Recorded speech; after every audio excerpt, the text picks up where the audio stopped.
Episode 8, The Land Down Under. I wasn't back long when Randy asked me if I wanted to go to Australia for 2 weeks on a job.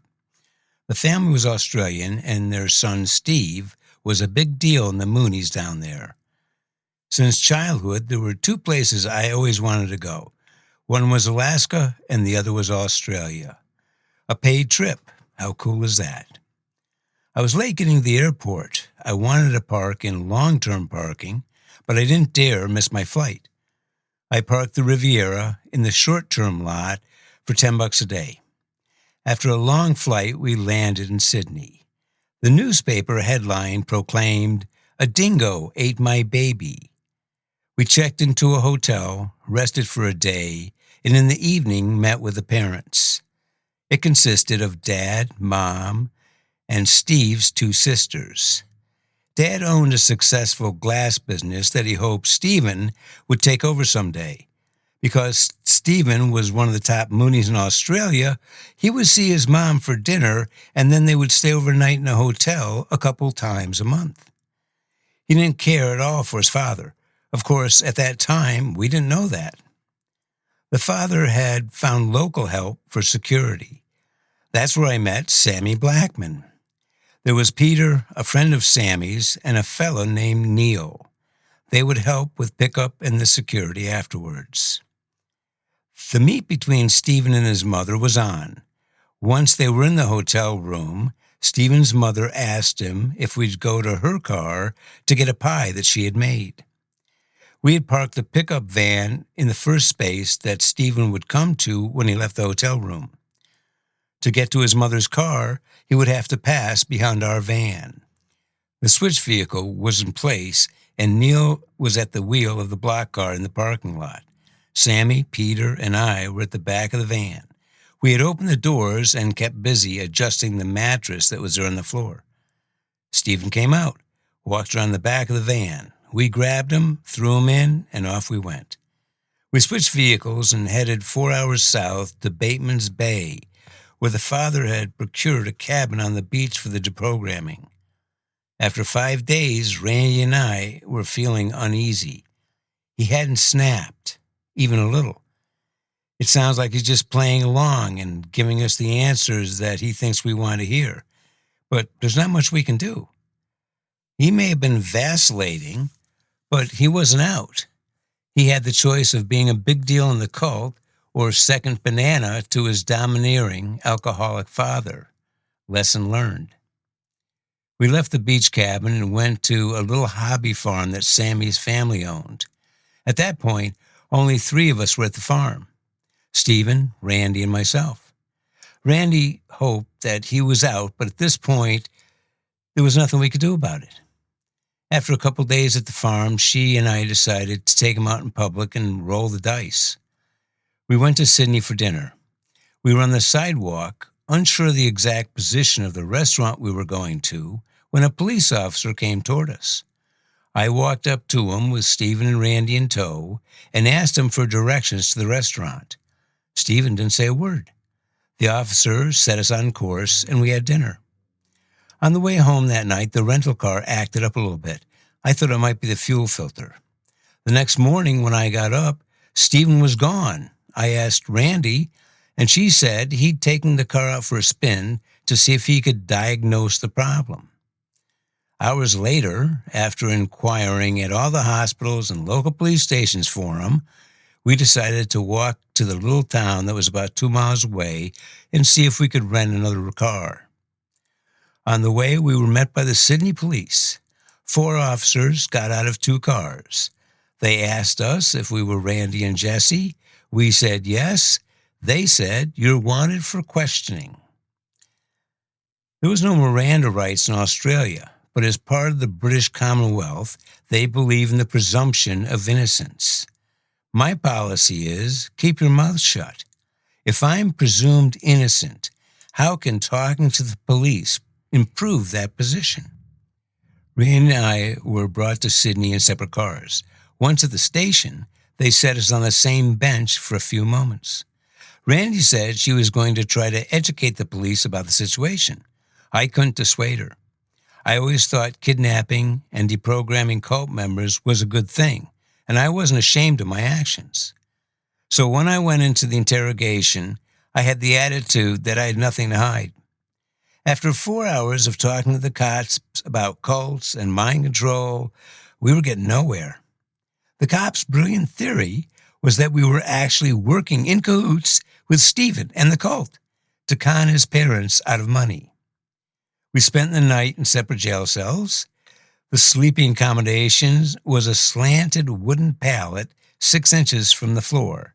No mattress, no pillow, no blanket, but what would you expect from a country that started as a penal colony? Sammy's father bailed us out in the morning. We went to court a few days later and were arraigned for kidnapping, unlawful imprisonment, and assault. The penalty was 25 years to life. I've always liked Queen Elizabeth ever since she had shown me her bare chest during her coronation when I was 4 years old. It was a little harder to be a fan when my lawyer presented me with documents that were titled Elizabeth Regina versus Jesse Cooper et al. The Moonies had brought suit against everyone involved.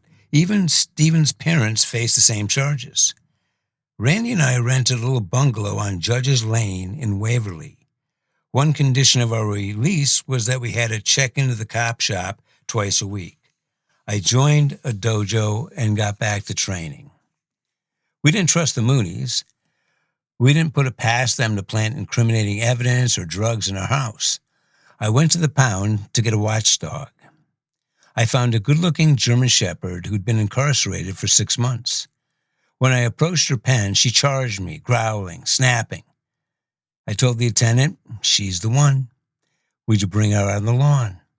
I went outside, sat down on the grass, and waited.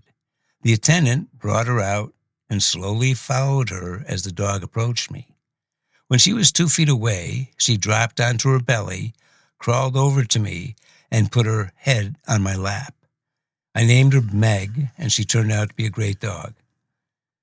I got a job as a landscaper while we waited for our next hearing, which would determine if there was a prima facie case. Randy had written her parents about our predicament, and they were working feverishly with a couple of senators and the State Department to see if they could get us released. I informed my father of our situation. He wrote back saying, "Gee, that's too bad. Do you have any money I can borrow?" A prima facie case was established, and we were bound over for trial. Our hope was that the Attorney General would dismiss the case if he thought the state couldn't win or if it wouldn't benefit anybody. Australia doesn't have the First Amendment. At the time, Scientology was not allowed to be practiced in the country. Getting 12 Australian jurors to convict parents for trying to get their child out of a cult was going to be a hard task. Our legal strategy, which had been successful before in cult cases, was the lesser of two evils defense. It went something like this. You're walking down the street and you notice there's smoke coming out of a house that you're walking by.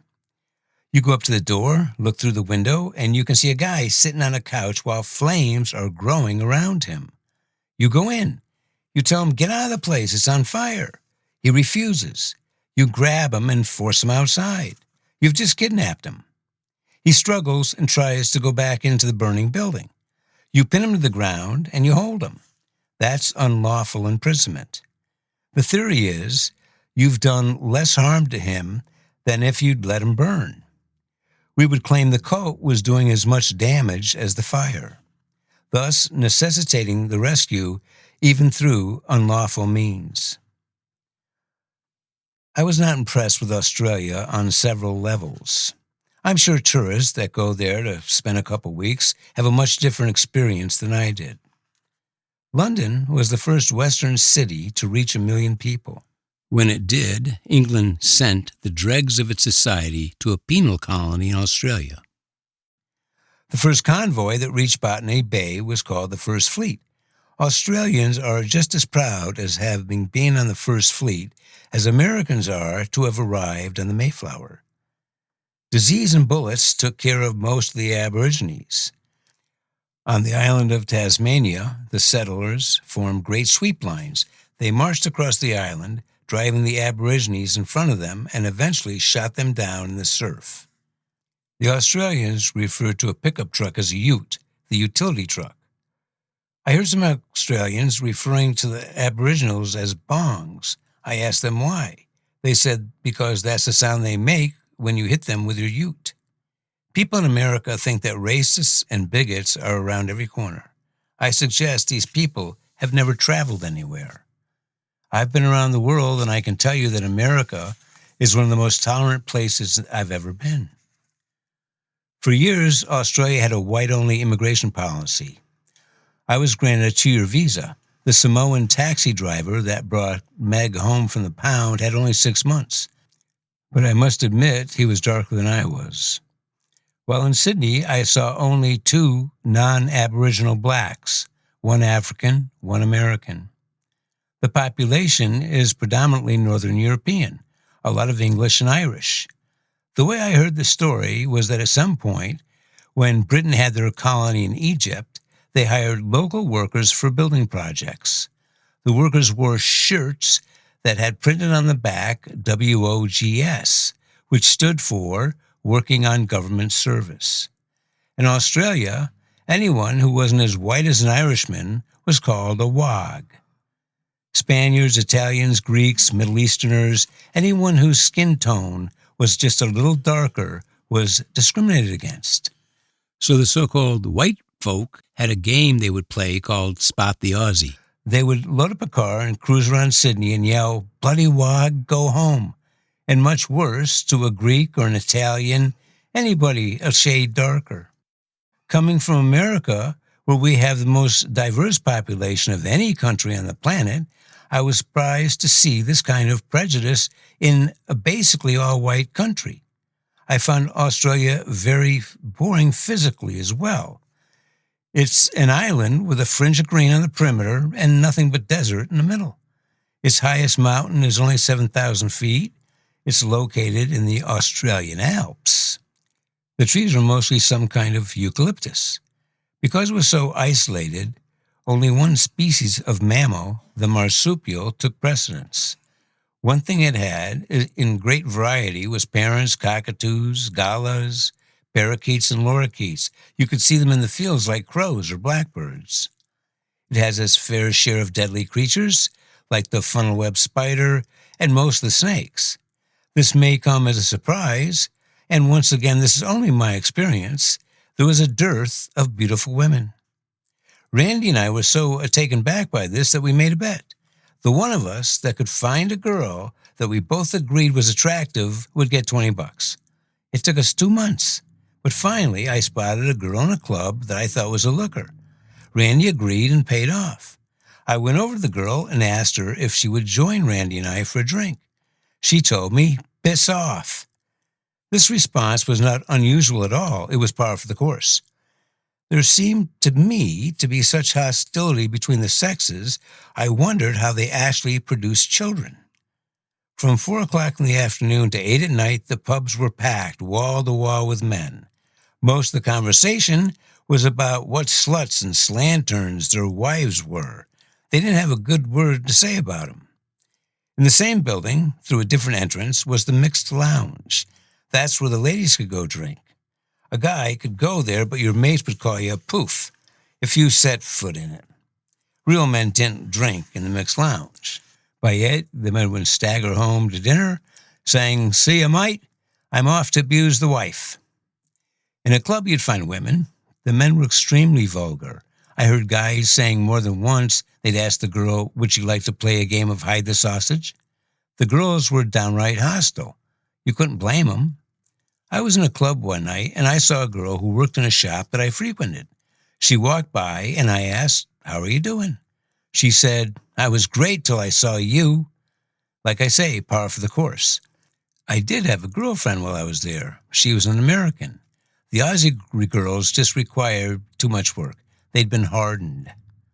After 10 months in Sydney, Randy and I decided to move. We asked around and were given many options. One place everyone said don't move to was Lithgow. It was a coal mining town 100 miles to the west of Sydney. Well, we moved to Lithgow. I got a job working in a stone quarry. The quarry produced crushed stone for road base. The job was 12 hours a day. I would keep the bottom of the conveyor belts that moved the crushed stone operating. I also worked with a blaster. We would drill 20 4-inch diameter, 50-foot deep holes in the rock face, then pack the holes with plastic tubes filled with fertilizer. We would use a funnel and pour diesel fuel into the fertilizer. We would put 2 sticks of gelignite on the bottom of the hole and 2 on the top. We would fuse all the holes together with det cord, then we'd use slow-burning fuse to set it off. After that, I got a job working for a backhoe company. Sometimes we'd dig swimming pools. We had a regular gig cleaning out a settlement containment area. I would go down to the abattoir to dig graves and bury livestock. I then got a job as the head chef at the Lithgow Working Man's Club. The Working Man's Club was it in Lithgow. They had a big bar with a floor filled with slot machines. Downstairs was a big kitchen and dining area. On Friday and Saturday nights, after dinner, the tables would be cleared and a movie would be shown. On a weekend night, we would serve 500 covers. I had 26 women that worked in the kitchen, and I was the only guy. The place ran like clockwork. The women knew exactly what to do. Most of them had been there for years. I cooked and carved the meat. Lots of lamb and beef and a little bit of chicken. It was all served cafeteria style. But on Saturday, you could get a grilled steak, which I would make to order. We would easily serve 100 of them. The Australians were great drinkers, and on Saturday night, they felt the evening wasn't complete unless they threw up. They called it chundering. Whenever I left the club by the front door, I had to avoid vomit. After 16 months, we got the good news that the Attorney General had dismissed the case and we were free to go. I was gone the next day. On the plane, I wrote a poem. It went in part, Australia, they call it down under. Australia, where they drink till they chunder. They'd think you're sharp if you can burp while you fart in Australia. Australia, the land of the crude. Australia, the home of the rude. I'd rather face the rack than ever go back to Australia. Dear listener, if you have enjoyed this episode, please share it. A 5-star review on Spotify or wherever you listen would be greatly appreciated. You can follow me and my Mastiff, Drax the Destroyer, on the It's in the Blood Facebook page. Or you can send me an email at jesse.it'sintheblood@gmail.com. Thank you so much for your support.